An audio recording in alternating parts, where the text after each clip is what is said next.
నువ్వంటే ఏంటో నిరూపించుకునేంతవరకు ఇంట్లో వాళ్ళకి కాదు, ప్రపంచానికి కూడా లోకువే. మీరు చేసిన పూజలకు ప్రతిఫలాన్నిచ్చే భగవంతుడు మీరు చేసిన పాపాలకు కూడా ఖచ్చితంగా ప్రతిఫలాన్నిచ్చే తీరుతాడు. అడగకుండానే చెప్పడం అవివేకం, అడిగితే తెలిసి కూడా చెప్పకపోవడం అహంకారం. మీరు చెప్పేది నిజమే అయినా ఎదుటి మనిషి వినడానికి ఇష్టపడనప్పుడు చెప్పకపోవడమే మంచిది. అడవిలో పరిస్థితులు ఎలా ఉన్నప్పటికీ సింహం మాత్రం గడ్డి మేయదు. కష్టపడి బ్రతికేవాడు జీవితంలో ఎప్పుడూ తలదించుకోవాల్సిన అవసరం ఉండదు. మీరు కొన్ని చోట్ల తగ్గండి, మీ ప్రాధాన్యత పెరుగుతుంది. అన్ని చోట్ల తగ్గకండి, మీ విలువ కూడా తగ్గిపోతుంది. చెడు అలవాట్లకు నువ్వు బానిసయ్యావంటే నీ చావును నువ్వు వెంటబెట్టుకుని తిరుగుతున్నట్లే. ఎండుకర్రల్లో చేరిన పచ్చకర్ర కూడా మంటల్లో మాడక తప్పదు. అలాగే చెడ్డవాడితో తిరిగిన మంచివాడు కూడా చెడిపోక తప్పదు. ఎదుటివారి తప్పుల నుండి పాఠాలను నేర్చుకోండి. ఎందుకంటే అన్నిటినీ మీ సొంత అనుభవాలతో నేర్చుకోవాలంటే మీకు ఈ జీవితకాలం సరిపోదు. అడగకుండానే నువ్వు ఇచ్చే సలహా అన్నిటికంటే అతి చులకనైనది. మనం నమ్మితే ప్రతి అబద్ధం కూడా నిజంలానే అనిపిస్తుంది. నమ్మకపోతే నిజం కూడా అబద్ధంలాగే అనిపిస్తుంది. మనం జ్ఞానాన్ని సంపాదించక్కర్లేదు, మనకున్న అజ్ఞానాన్ని విడిచిపెడితే చాలు. మన ఆత్మగౌరవాన్ని చంపుకొని జీవించడం అన్నిటికంటే హీనమైనది. నీకు ఉన్నదానితో సరిపెట్టుకుంటే ప్రతి చోట స్వర్గమే. నీకు లేని దానికోసం ఆరాటపడుతూ వేసే ప్రతి అడుగు నరకమే. ఎక్కువగా పూసుకుంటే గంధం కూడా ప్రమాదమే. కొన్ని బంధాలు కూడా అలాంటివే. బట్టే మీ ఆలోచనలుంటాయి. సదాభిప్రాయం లేని మనిషి మంచి చేసినా ఎవరూ ఒప్పుకోరు. అదుపు లేని ఆలోచనలు శత్రువు కంటే కూడా ప్రమాదకరం. జీవితం ఎప్పుడూ కూడా సవాళ్లను విసురుతూనే ఉంటుంది. వాటిని ఎదుర్కొని నిలిచిన వాడే విజేత అవుతాడు. అర్హత లేని వ్యక్తి మీ యొక్క అర్హత గురించి మాట్లాడుతున్నాడంటే అది వాడి తప్పు కాదు, మీ యొక్క అమాయకత్వం. చిన్న చిరునవ్వు ప్రతికూల పరిస్థితులను కూడా అనుకూలంగా మార్చగలదు. ప్రేమ అనేది బాధ్యతలు లేనప్పుడు చాలా అందంగా ఉంటుంది. ప్రేమకి బాధ్యతలు తోడైతే ఆ ప్రేమ కూడా భారమైపోతుంది.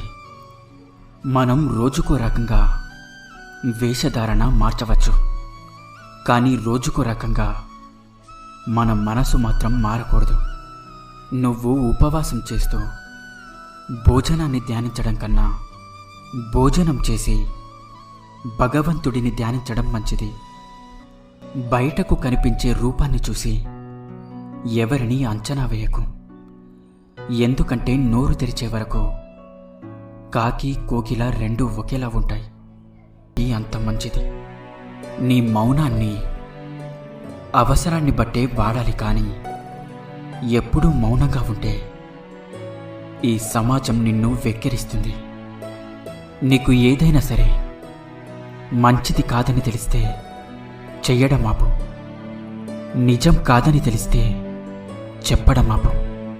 ధైర్యం అంటే భయం వెయ్యకపోవడం కాదు, భయం వేసినా కూడా ముందుకు సాగిపోవటం.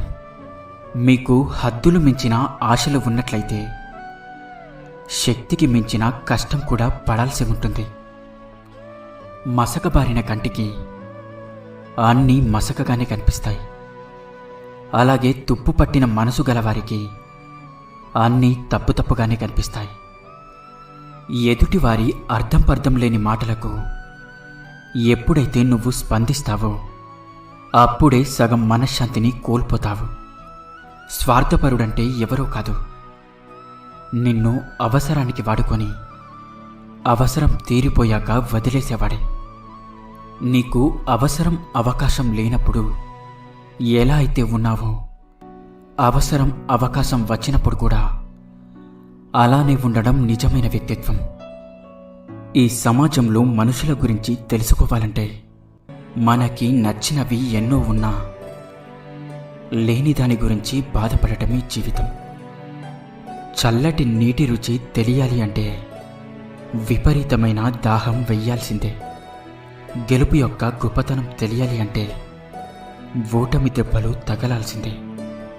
పరాయివాడు పైకెదిగితే పరిచయం కోసం ఎగబడతారు, కానీ పరిచయం ఉన్నవాడు ఎదిగితే మాత్రం తట్టుకోలేరు. మాట జారిన తర్వాత క్షమాపణ కోరడం కంటే మాట అనే ముందే ఆలోచన చేయడం మంచి లక్షణం. ఒకరికి మాట ఇవ్వటానికి తొందరపడకండి. ఇచ్చిన మాటను నెరవేర్చుకోవడానికి వెనకాడకండి. మన దగ్గర రుణం తీసుకునేటప్పుడు ఉండే మాట మర్యాద తిరిగి ఇచ్చేటప్పుడు ఉండదు. స్నేహం చేయడానికి వయసు అంతస్తు అవసరం లేదు. అర్థం చేసుకునే స్నేహితుడుంటే చాలు. మీపై గౌరవం మీ మెడలోని బంగారాన్ని చూసి కాదు, మీ వ్యక్తిత్వాన్ని బట్టి దక్కుతుంది. ఒక బంధాన్ని నాది అని మనస్ఫూర్తిగా స్వీకరించిన తరువాత ఎన్ని కష్టాలు వచ్చినా సరే ఆ బంధాన్ని వదులుకోకు. ప్రతి వ్యక్తికి జీవితంలో అన్ని బాధ్యతలు మోసేవాడు ఆనందంగా ఉండలేడు. అలా కనిపిస్తాడంతే. డబ్బు మీద ఆశ పెరిగే కొద్దీ ఆరోగ్యం, బంధాలు, ప్రేమ, ఆప్యాయతలు అన్నీ దూరమవుతాయి. ఈ సమాజం వంకర వ్యక్తులను పట్టించుకోకుండా వదిలివేస్తుంది. నిజాయితీగా నిలబడిన వాణ్ణి పాతాళానికి అనగదొక్కేస్తుంది. సంపాదనను పెంచుకో, అంతేకాని కోరికలను కాదు. ఎందుకంటే కోరికలకు అంతమనేది ఉండదు. మీకు చెయ్యాలన్న తాపత్రయం ఉంటే ఏ పనైనా సాధ్యమే. ఇప్పుడెందుకులే అని బద్దకిస్తే ఎంత చిన్న పనైనా అసాధ్యమే. మనం ప్రతి చోట ఆలోచించడం ఎంత అవసరమో అలాగే ప్రతి చోట నేర్చుకోవడం కూడా అంతే అవసరం. నీటిలో విసిరిన రాయి, అలాగే మన హృదయంలో గుచ్చుకున్న మాట, ఈ రెండు మాయమైపోవు. రాయి కరిగిపోదు, అలాగే ఆ మాట మారిపోదు. మిమ్మల్ని ప్రేమించే వాళ్ళ దగ్గర ఒదిగి మాట్లాడండి, అలాగే మిమ్మల్ని ద్వేషించే వాళ్ళ దగ్గర ఎదిగి మాట్లాడండి. వాడకం లేకపోతే నీరు పాచిపడుతుంది, ఏనుము తుప్పు పడుతుంది. అలాగే మాటలు లేకపోతే బంధాలు బలహీనపడతాయి. మన మనసుకు నచ్చిన వారు మనతో లేరన్న ఆలోచన ఇంకెవరితోనూ మనల్ని ఉండనివ్వదు. ఎప్పుడూ ఒకేలా మాట్లాడతారు. అదే నీతి నిజాయితీ లేని వాళ్ళు నువ్వు ఎదురుగా ఉన్నప్పుడు ఒకలాగా, లేనప్పుడు మరోలా మాట్లాడతారు. ఏ బంధంలో అయినా ఉండకూడనిది నిర్లక్ష్యం, ఉండాల్సింది నమ్మకం. మనుషులు 4 రకాలుగా ఉంటారు. కింద పడేసేవారు, పడాలని కోరుకునేవారు, పడితే చూసేవారు, పడితే సహాయం చేసేవారు. మనసు నిండా స్వచ్ఛమైన ప్రేమ ఉన్నవాడికి గుండె నిండా బాధ, నిద్రలేని రాత్రులు ఖచ్చితంగా ఉంటాయి. ఇన్ని మంచి సూక్తులలో మీకు ఏ సూక్తి నచ్చిందో కింద కామెంట్ చేయండి. అలాగే ఈ వీడియో మీకు నచ్చినట్లయితే వీడియోని లైక్ చేసి ఇలాంటి మరిన్ని వీడియోస్ కోసం మన ఛానల్ని సబ్స్క్రైబ్ చేసుకోండి. ధన్యవాదాలు.